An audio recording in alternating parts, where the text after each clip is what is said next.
শুরুতেই আমি দেশের সবাইকে শুভেচ্ছা জানাচ্ছি। দীর্ঘ 17 বছর পর একটি উৎসব মুখর, অংশগ্রহণমূলক ও শান্তিপূর্ণ জাতীয় নির্বাচন সফলভাবে সম্পন্ন করার জন্য এই নির্বাচনের মাধ্যমে জনগণ, ভোটার, রাজনৈতিক দল, প্রার্থী, নির্বাচন সংশ্লিষ্ট প্রতিষ্ঠান ও আইনশৃঙ্খলা বাহিনী সম্মিলিতভাবে একটি প্রশংসনীয় নজির সৃষ্টি করেছে। ভবিষ্যতে বাংলাদেশের নির্বাচন কেমন হওয়া উচিত, এই নির্বাচন তার একটি উৎকৃষ্ট উদাহরণ হয়ে থাকবে। প্রিয় দেশবাসী, বিগত 18 মাস আমার উপর অর্পিত দায়িত্ব নিষ্ঠার সাথে পালন শেষে একটি নির্বাচিত সরকারের কাছে দায়িত্ব হস্তান্তরের প্রাক্কালে অন্তর্বর্তী সরকারের প্রধান উপদেষ্টা হিসেবে আজ আমি আপনাদের কাছ থেকে বিদায় নেবার জন্য উপস্থিত হয়েছি। আজ বিদায়ের দিনে 5ই আগস্টের কথা স্মরণ করে আপনাদের কিছু কথা বলব। কি মহা মুক্তির দিন ছিল সেদিনটি, সে কি আনন্দের দিন। বাংলাদেশিরা দেশে বিদেশে যে যেখানে ছিল আনন্দে চোখের পানি ফেলেছিল। দৈত্যের গ্রাস থেকে তরুণ ছাত্রছাত্রীরা দেশকে বের করে এনেছে, দেশ মুক্ত হয়েছে। কিন্তু দেশ সম্পূর্ণ অচল। এই অচল দেশটিকে কিভাবে সচল করা যাবে সেটা ছিল সবার মনে। অভ্যুত্থানের ছাত্র নেতারা ঠিক করলো দেশকে সচল করার জন্য একটি সরকার লাগবে। সরকার গঠন ও চালাবার জন্য তারা আমাকে খবর দিল। আমি তখন বিদেশে, আমি দায়িত্ব নিতে রাজি না। তারা জাতির প্রতি কর্তব্য পালনের কথা বলে আমাকে রাজি করালো। 18 মাস পর এখন আমার যাওয়ার পালা। আমি আজ আমার কাজ হতে বিদায় নিতে আপনাদের সামনে এসেছি। আমাদের প্রথম কাজ ছিল দেশকে সচল করা। এটি ছিল সবচেয়ে কঠিন কাজ। যারা দেশকে লুটে পুটে খেত তারাই দেশের এই যন্ত্র চালাতো। তাদের একান্ত অনুগত লোকজন নিয়ে অভ্যুত্থানের সঙ্গে সঙ্গে সবাই পালিয়ে গেছে। বড় কর্তা পালিয়েছে, মাঝারি কর্তা পালিয়েছে, অন্যরা ভুল পাল্টিয়েছে অথবা আত্মগোপনে চলে গেছে। কেউ নানা জনের সুপারিশ নিয়ে আসছে, তারা অভ্যুত্থানের গোপন সৈনিক ইত্যাদি। সরকারের ভেতর যারা পালিয়ে যাননি তাদের মধ্যে কাকে বিশ্বাস করবেন, কাকে বিশ্বাস করবেন না, এটি মহাসংকট হয়ে দাঁড়ালো। যতই মৃতদেহের অঙ্গ প্রত্যঙ্গবিহীন দেহের সন্ধান আসছিল ততই তারা চিহ্নিত হচ্ছিল। সেই থেকে 18 মাস চলে গেছে। অবশেষে 12ই ফেব্রুয়ারি আসলো। 1.5 যুগ পরে দেশে একটি জাতীয় নির্বাচন এবং ব্যাপক সাংবিধানিক পরিবর্তনের জন্য সর্বসম্মত জুলাই সনদের উপর গণভোট অনুষ্ঠান হলো। এই নির্বাচনে উৎসব মুখর পরিবেশ, দেশের সর্বত্র একটা ঈদের পরিবেশ ছিল যা আমাদের ইতিহাসে স্মরণীয় হয়ে থাকবে। এই প্রতিদ্বন্দ্বিতামূলক নির্বাচনে যারা জয়ী হয়েছেন তাদের আমি অভিনন্দন জানাচ্ছি।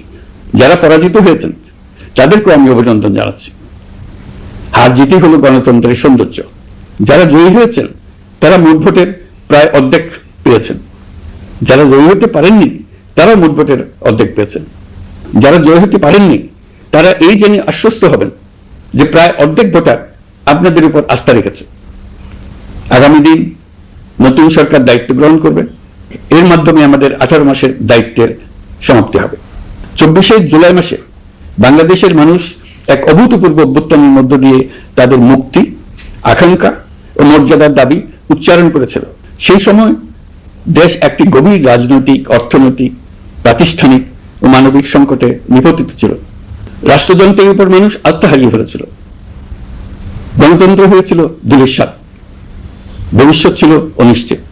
সংকটময় সময়ে আমাকে আহ্বান জানানো হয়েছিল একটি লক্ষ্য সামনে রেখে বাংলাদেশকে আবার স্বাভাবিক জীবনে ফেরানোর জন্য 3টি দায়িত্ব দেওয়া হয়েছিল: সংস্কার, বিচার এবং নির্বাচন। আমি ও আমার সহকর্মীরা সবাই আমরা সেই অঙ্গীকার রক্ষার চেষ্টা করে গেছি। কোথায় কতটুকু সাফল্য অর্জন করতে পেরেছি, কোথায় ব্যর্থ হয়েছি, সে বিচারের ভার আপনাদের উপর থাকলো। আমাদের প্রচেষ্টায় কোনো ঘাটতি ছিল না। আমরা মানবতা বিরোধী অপরাধ, দুর্নীতি ও অনিয়মের বিচার প্রক্রিয়াকে রাজনীতি ও প্রতিশোধের ঊর্ধ্বে রেখেছি। আমরা ভঙ্গুর প্রতিষ্ঠানগুলোর প্রশাসনিক, বাণিজ্যিক, আর্থিক সংস্কারে হাত দিয়েছি যাতে ভবিষ্যতে কোনো সরকার জনগণের ইচ্ছার বিরুদ্ধে নিজেকে স্থাপন করতে না পারে। আর সর্বোপরি আমরা একটি উৎসবমুখর, অবাধ, নিরপেক্ষ, শান্তিপূর্ণ, পরিচ্ছন্ন ও বিশ্বাসযোগ্য জাতীয় নির্বাচনের আয়োজন করেছি, যার মাধ্যমে জনগণ আবার তাদের ভোটাধিকার ফিরে পেয়েছে। এই নির্বাচন কেবল একটা ক্ষমতা হস্তান্তরের প্রক্রিয়া নয়, এটি বাংলাদেশের গণতান্ত্রিক ব্যবস্থার নতুন অভিযাত্রার সূচনা, নতুন বাংলাদেশের জন্ম। এই অর্জনের পেছনে যারা ছিলেন, জুলাইয়ে রাস্তায় নেমে আসা প্রতিবাদকারী তরুণ তরুণীরা, সেই সাহসী মানুষগুলো, শহীদ আহতরা, তাদের প্রতি আমি গভীর শ্রদ্ধা ও কৃতজ্ঞতা জানাচ্ছি। অভূতপূর্ব ত্যাগ ছাড়া এই পরিবর্তন সম্ভব হতো না।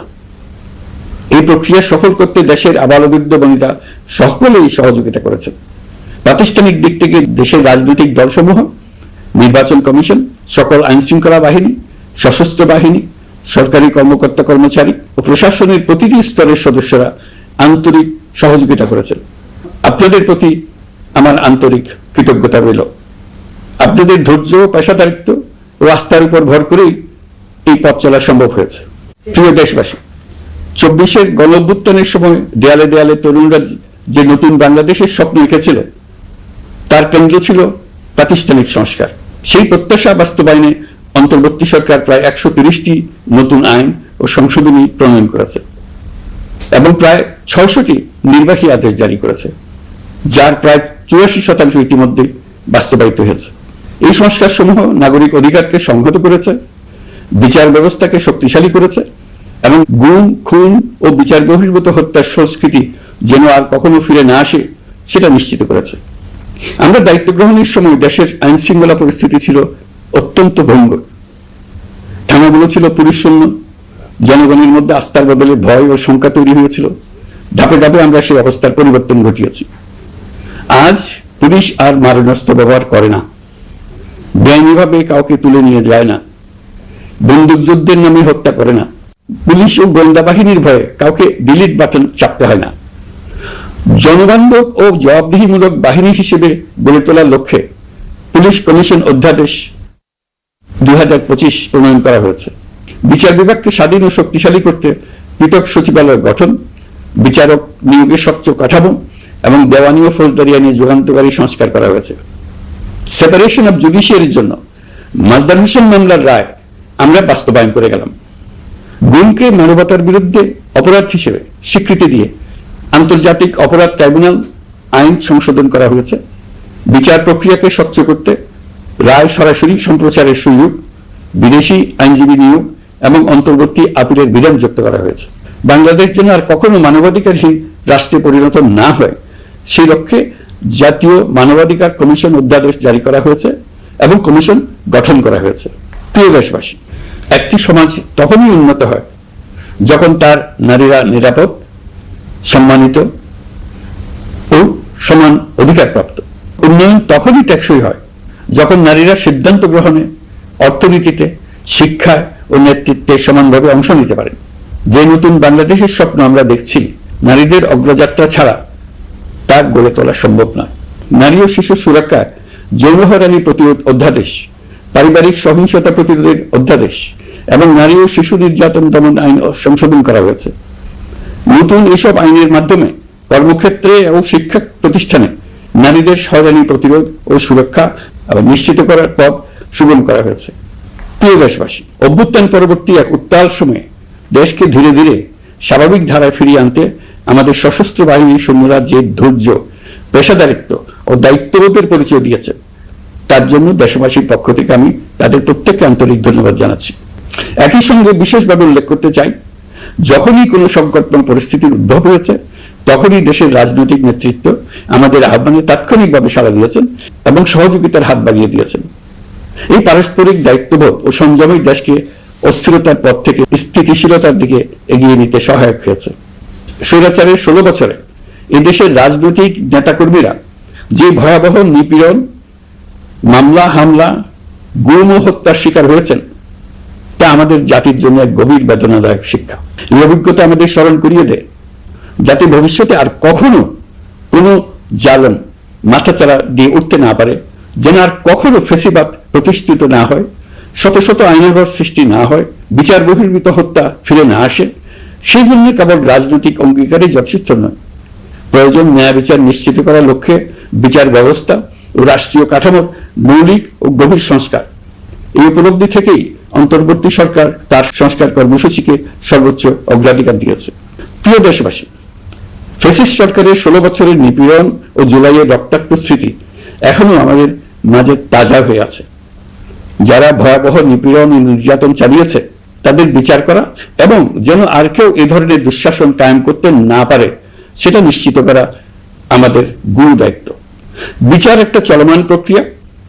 একাধিক ট্রাইব্যুনাল বর্তমানে সক্রিয়ভাবে কাজ করছে। ইতিমধ্যে একাধিক মামলার রায় ঘোষণা হয়েছে। আন্তর্জাতিক অপরাধ ট্রাইব্যুনালে ফ্যাসিবাদের সময় দেশে যে গুমের সংস্কৃতি গড়ে উঠেছিল সেই ভয়াবহ মানবাধিকার লঙ্ঘনের বিচারও শুরু হয়েছে। বেশ কিছু মামলার বিচারিক কার্যক্রম এখন শেষের পথে। আমরা আশা করছি আগামী দিনগুলোতেও বিচারিক প্রক্রিয়া অত্যন্ত নিরপেক্ষ ও স্বচ্ছতার সঙ্গে এগিয়ে যাবে।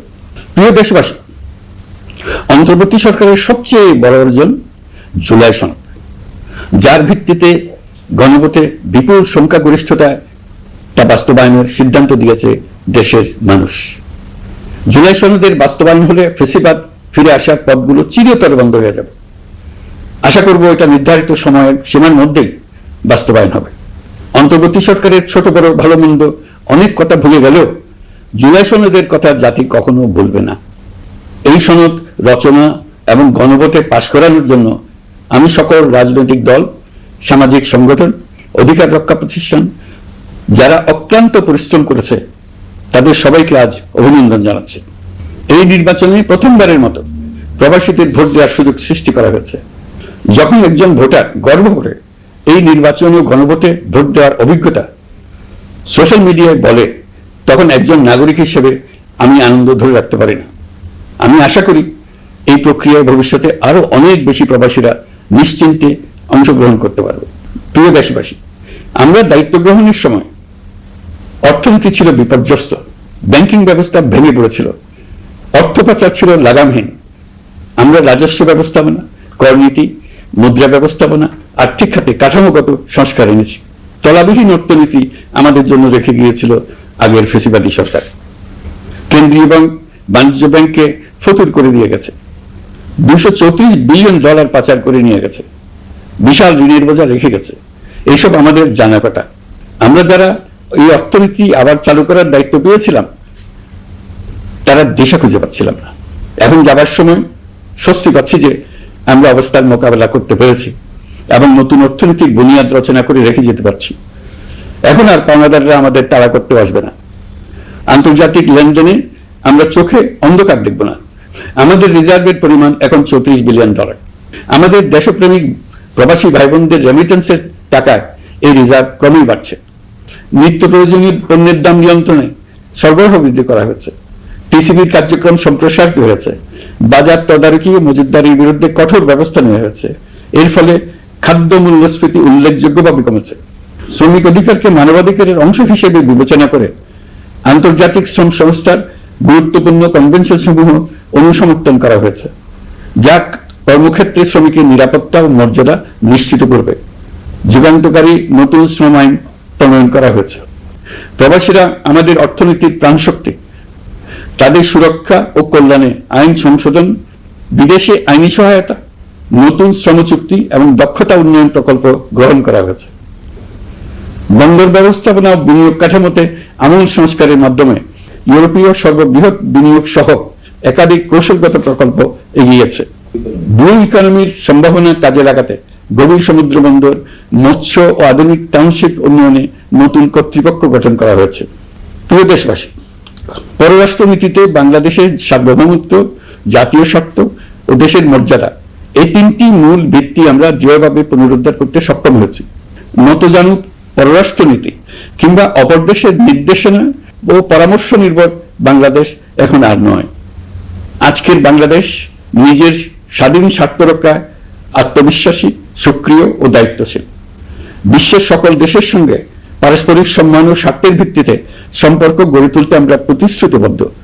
একই সঙ্গে ভারসাম্য বজায় রেখে ভবিষ্যতের জন্য প্রয়োজনীয় কৌশলগত সিদ্ধান্ত নিতে সক্ষম এমন একটি রাষ্ট্র হিসেবে বাংলাদেশ আজ নিজেকে প্রতিষ্ঠিত করেছে। রোহিঙ্গা সংকট আমাদের জাতীয় নিরাপত্তা, আঞ্চলিক স্থিতিশীলতা ও অর্থনীতির উপর একটা গুরুতর দীর্ঘস্থায়ী চাপ সৃষ্টি করে রেখেছে।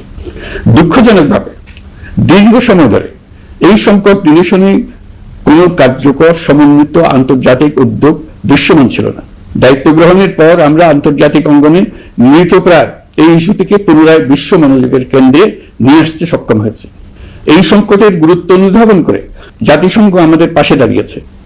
জাতিসংঘের মহাসচিব নিজে বাংলাদেশ সফর করেছেন এবং সমস্যার টেকসই সমাধানের সহায়তার অঙ্গীকার ব্যক্ত করেছেন। আমার অনুরোধে জাতিসংঘে রোহিঙ্গা বিষয়ে বিশেষ সভা অনুষ্ঠিত হয়েছে। প্রিয় দেশবাসী, দীর্ঘ ফ্যাসিবাদী শাসনামলে বাংলাদেশের সশস্ত্র বাহিনীর সক্ষমতা ও আধুনিকীকরণের বিষয়টি পরিকল্পিতভাবে উপেক্ষিত ছিল। আমরা অল্প সময়ের মধ্যেই সেই অবস্থার মৌলিক পরিবর্তনের সূচনা করতে পেরেছি। দায়িত্ব গ্রহণের পর থেকেই বর্তমান সরকার সশস্ত্র বাহিনীর সক্ষমতা বৃদ্ধি, আধুনিকায়ন এবং যে কোনো ধরনের আগ্রাসন কার্যকরভাবে মোকাবেলার জন্য সশস্ত্র বাহিনীকে উপযোগী করে গড়ে তোলাকে অগ্রাধিকার দিয়েছে। সশস্ত্র বাহিনীর প্রতিরক্ষা সক্ষমতা বৃদ্ধি একটি ব্যয়বহুল প্রক্রিয়া হলেও বর্তমান বৈশ্বিক বাস্তবতায় বহির্বিশ্বের সম্ভাব্য হুমকি ও আগ্রাসন মোকাবেলার জন্য এর কোনো বিকল্প নেই। এই বাস্তবতা বিবেচনা নিয়ে অন্তর্বর্তী সরকার তার সীমিত মেয়াদের মধ্যে সেনাবাহিনী, বিমান বাহিনী ও নৌবাহিনীর সক্ষমতা বৃদ্ধিতে যুগান্তকারী পদক্ষেপ গ্রহণ করেছে। আমি দৃঢ়ভাবে বিশ্বাস করি এই উদ্যোগগুলোর ধারাবাহিকতা ভবিষ্যতের নির্বাচিত গণতান্ত্রিক সরকার সমূহ অব্যাহত রাখবে, যাতে বাংলাদেশের জাতীয় নিরাপত্তা, স্বাধীনতা, সার্বভৌমত্ব, আঞ্চলিক অখণ্ডতা দীর্ঘমেয়াদে নিশ্চিত করা যায়। প্রিয় দেশবাসী, বাংলাদেশ এখন কেবল সংকট থেকে উত্তরণের গল্প নয়, বাংলাদেশ আজ অমিত সম্ভাবনার দেশ। আমাদের ছেলে মেয়েরা অসীম সম্ভাবনা নিয়ে জন্মায়। এটি সাহসী, সৃজনশীল, উদ্যমী তরুণদের দেশ। তাদের দরকার উপযুক্ত শিক্ষা, বিশ্বমানের প্রশিক্ষণ এবং এমন একটি রাষ্ট্র ব্যবস্থা যেখানে মেধা ও পরিশ্রম ও সততার মূল্য আছে। সারা বিশ্বে অর্থনৈতিক কর্মকাণ্ড পরিচালনায় প্রতি বছর বিপুল সংখ্যক দক্ষ, কর্মঠ, শৃঙ্খলাবদ্ধ কর্মীর প্রয়োজন তৈরি হচ্ছে, আর বাংলাদেশে আছে কর্মক্ষম বিপুল তরুণ সম্প্রদায়। আমরা যদি এই বৈশ্বিক চাহিদা পূরণে উপযুক্ত পদক্ষেপ গ্রহণ করি, তাহলে জাপান, কোরিয়া, মধ্যপ্রাচ্য, ইউরোপ, উত্তর আমেরিকা সহ সবাই চাইবে বাংলাদেশের তরুণ তরুণীদের শ্রম, মেধা ও সৃজনশীলতা ব্যবহার করতে। আমরা হয়ে উঠতে পারি তাদের জন্য পছন্দের একটা নির্ভরযোগ্য, দক্ষ জনশক্তি সরবরাহকারী দেশ। আমাদের খোলা সমুদ্র কেবল ভৌগোলিক সীমারেখা নয়, এটি বাংলাদেশের জন্য বিশ্ব অর্থনীতির সঙ্গে যুক্ত হওয়ার উন্মুক্ত দরজা। নেপাল, ভুটান ও সেভেন সিস্টার্সকে নিয়ে এই অঞ্চলে অর্থনৈতিক সমৃদ্ধির বিশাল সম্ভাবনা রয়েছে। অর্থনৈতিক অঞ্চল, বাণিজ্যিক চুক্তি ও শুল্কমুক্ত বাজারে প্রবেশের সুযোগের মধ্য দিয়ে এই অঞ্চলে একটি বৈশ্বিক উৎপাদন কেন্দ্র হিসেবে গড়ে ওঠার শক্তিশালী ভিত্তি প্রতিষ্ঠিত হবে। আমাদের বন্দরগুলোর দক্ষতা আন্তর্জাতিক পর্যায়ে নেবার জন্য সেরা আন্তর্জাতিক বন্দর পরিচালনা কোম্পানির সঙ্গে চুক্তির কাজে আমরা অনেক এগিয়ে এসেছি। এর দক্ষতা বাড়াতে না পারলে আমরা অর্থনৈতিক অর্জনে পিছিয়ে যাব। প্রিয় দেশবাসী, সম্প্রতি বাংলাদেশের সঙ্গে যুক্তরাষ্ট্রের একটি গুরুত্বপূর্ণ দ্বিপাক্ষিক বাণিজ্য শুল্ক চুক্তি সম্পন্ন হয়েছে। এই চুক্তি কেবল একটি বাণিজ্যিক সুবিধা নয়, এটি বাংলাদেশের অর্থনীতি, কর্মসংস্থান, শিল্পায়ন এবং আন্তর্জাতিক কূটনৈতিক অবস্থানকে দীর্ঘমেয়াদে শক্তিশালী করার জন্য একটি কৌশলগত ভিত্তি হিসেবে কাজ করবে। এই চুক্তির ফলে যুক্তরাষ্ট্রের বাজারে বাংলাদেশের জন্য প্রযোজ্য পারস্পরিক শুল্ক ভার, রেসিপ্রোকাল ট্যারিফ 37% থেকে 19% কমে এসছে। এই চুক্তির একটা বিশেষ দিক হলো যুক্তরাষ্ট্রে উৎপাদিত তুলা ও কৃত্রিম তন্তু ব্যবহার করে তৈরি পোশাক পণ্যে শূন্য পারস্পরিক শুল্ক সুবিধা। এটা একটা মস্ত বড় সুবিধা। এর মাধ্যমে যুক্তরাষ্ট্রের বাজারে শুল্ক সুবিধা পাওয়ায় বাংলাদেশি পোশাক আরো কম দামে যুক্তরাষ্ট্রে প্রবেশ করবে। যুক্তরাষ্ট্রের তুলা ব্যবহারের ফলে আমাদের সরবরাহ চেইন আরো বৈচিত্র্যময় ও স্থিতিশীল হবে। এটি বাংলাদেশের পোশাক শিল্পকে উচ্চ মূল্যের ও উন্নত মানের পণ্যের দিকে অগ্রসর হওয়ার সুযোগ করে দেবে। প্রিয় দেশবাসী, বাংলাদেশের অর্থনৈতিক ভবিষ্যৎ টেকসই, বৈচিত্র্যময় ও প্রযুক্তি নির্ভর করার লক্ষ্যে জাপানের সঙ্গে সম্পাদিত অর্থনৈতিক অংশীদারিত্ব চুক্তি একটি ঐতিহাসিক ও কৌশলগত অগ্রগতি। এই অংশীদারিত্বের একটি গুরুত্বপূর্ণ সুফল হল উৎপাদন ও রপ্তানির বহুমুখীকরণ। জাপানের সঙ্গে সহযোগিতার ফলে অটোমোবাইল যন্ত্রাংশ, ইলেকট্রনিক্স, রেলওয়ে সরঞ্জাম, গ্রিন টেকনোলজি এবং উচ্চ মূল্যের শিল্পপণ্যে বাংলাদেশ ধাপে ধাপে যুক্ত হতে পারবে। এতে আমাদের ঝুঁকি কমবে এবং বৈশ্বিক বাজারে বাংলাদেশের অবস্থান আরো শক্তিশালী হবে। পৃথিবীর শিল্পোন্নত দেশগুলো আমাদের দেশে বিনিয়োগ করবে শুধু জাপানি শুল্কমুক্ত রপ্তানির সুবিধা গ্রহণ করার জন্য। প্রিয় দেশবাসী, আমরা চীনের সাথে আমাদের উন্নয়ন সহযোগিতা গভীরতর করেছি। গত বছর মার্চে বেজিংয়ে চীনের প্রেসিডেন্ট শি জিনপিং এর সাথে বৈঠকে আমরা দুদেশের মধ্যকার কৌশলগত অংশীদারিত্বকে নতুন পর্যায়ে উন্নীত করার প্রত্যয় ব্যক্ত করেছে। ইতিমধ্যে তিস্তা নদীর সামগ্রিক ব্যবস্থাপনা ও পুনর্বাসন প্রকল্পের বিষয়ে উল্লেখযোগ্য অগ্রগতি হয়েছে। নীলফামারীতে 1000 শয্যার একটি আন্তর্জাতিক মানের হাসপাতাল তৈরিতে দুদেশ একমত হয়েছে। এই কাজটি আমরা এগিয়ে নিতে পেরেছি। আমরা এমন একটি বাংলাদেশ গড়ে তুলতে চাই যে বাংলাদেশ শুধু স্বল্প মূল্যের শ্রমনির্ভর অর্থনীতি নয়, বরং দক্ষতা ও প্রযুক্তি ও মূল্য সংযোজন ভিত্তিক অর্থনীতিতে রূপান্তরিত হবে। তবে আমি স্পষ্টভাবে বলতে চাই, এই সম্ভাবনা বাস্তবে রূপান্তরিত হলে 3টি বিষয়ের কোনো বিকল্প নেই: শিক্ষা, প্রশিক্ষণ এবং সততা। অতীতে রাষ্ট্রীয় ব্যবস্থাপনায় সীমাহীন দুর্নীতি, অসততা, অনিয়ম ও জালিয়াতিকে উৎসাহিত করা হয়েছিল।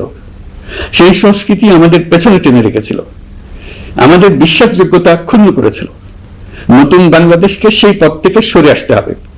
আমাদেরকে প্রতিজ্ঞাবদ্ধ হতে হবে নিয়ম মানা, প্রতিশ্রুতি রক্ষা, মান বজায় রাখা, রাষ্ট্রের প্রতিটি স্তরকে দুর্নীতিমুক্ত করায়, স্বচ্ছতা ও দায়বদ্ধতা নিশ্চিত করা।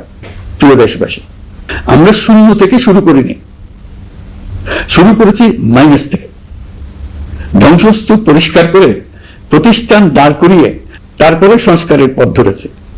আজ অন্তর্বর্তী সরকার বিদায় দিচ্ছে, কিন্তু গণতন্ত্র, জবাবদিহিতা, বাক স্বাধীনতা, অধিকার চর্চার যে ধারা শুরু হয়েছে তা যেন কখনো থেমে না যায়। আমরা রাষ্ট্রীয় দায়িত্ব ছেড়ে গেলেও নতুন বাংলাদেশ গড়ার সার্বিক দায়িত্ব আমার, আপনার, আমাদের সবার। আমাদের সকলের দায়িত্ব দেশকে সত্যিকারের গণতন্ত্র হিসেবে পরিস্ফুটিত করা।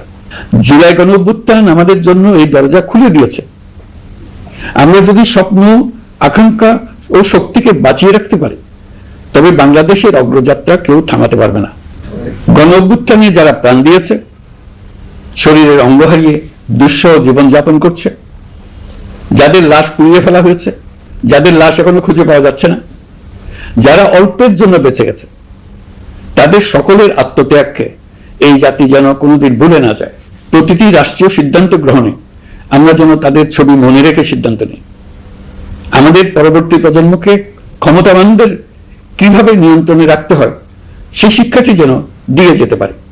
ক্ষমতাবানদের ক্ষমতা মানুষকে কিরকম মনুষ্যত্বহীন করে তুলতে পারে সেটা জাতির ইতিহাসে ধরে রাখার জন্য আমরা পলাতক প্রধানমন্ত্রীর বাসস্থান গণভবনকে জাতীয় জুলাই স্মৃতি জাদুঘর হিসেবে প্রতিষ্ঠিত করে রেখে যাচ্ছি। এখানে আপনাদের স্মৃতির বাস্তব নমুনা সংরক্ষণ করে রাখা হয়েছে। জাদুঘর যখন জনসাধারণের জন্য খুলে দেওয়া হবে, তখন আপনি যেখানেই থাকুন, দেশে থাকুন, বিদেশে থাকুন, আমি অনুরোধ করব আপনি সপরিবারে একবার এসে কিছুক্ষণ জাদুঘরে কাটিয়ে যাবেন। প্রিয় দেশবাসী, আসুন আমরা এমন একটি বাংলাদেশ করি যেখানে সম্ভাবনা সীমাহীন আর স্বপ্নের কোনো সীমানা নেই। গত 18 মাসে ক্রমান্বয়ে এদেশের মানুষের মধ্যে গণতন্ত্র, একটি কল্যাণমূলক শাসন ব্যবস্থা, বাক স্বাধীনতা, ক্ষমতাকে প্রশ্ন করতে পারা, সমালোচনা করতে পারা, জবাবদিহিতায় আনতে পারার যে চর্চা শুরু হলো, উৎসবমুখর পরিবেশে নির্বাচন আয়োজন করে জনগণের অধিকার নিশ্চিত হলো, এই ধারা যেন কোনো রকমই হাতছাড়া হয়ে না যায়।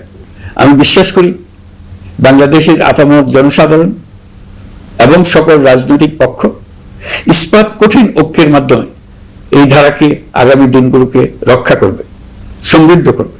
অধিকারের বিষয়, দেশের স্বাধীনতা, সার্বভৌমত্বের বিষয়, পরবর্তী প্রজন্মের জন্য একটা সুন্দর বাংলাদেশ গড়ে তোলার প্রত্যয়ে দৃঢ় থাকতে হবে। দলমত, ধর্ম, বর্ণ, নারী পুরুষ নির্বিশেষে সবাইকে আহ্বান জানায় একটি ন্যায়ভিত্তিক, মানবিক ও গণতান্ত্রিক বাংলাদেশ গড়ে তোলার সংগ্রাম অব্যাহত রাখতে। এই আহ্বান জানিয়েই আমি অত্যন্ত আশাবাদের সঙ্গে আজ আপনাদের কাছ থেকে বিদায় নিচ্ছি।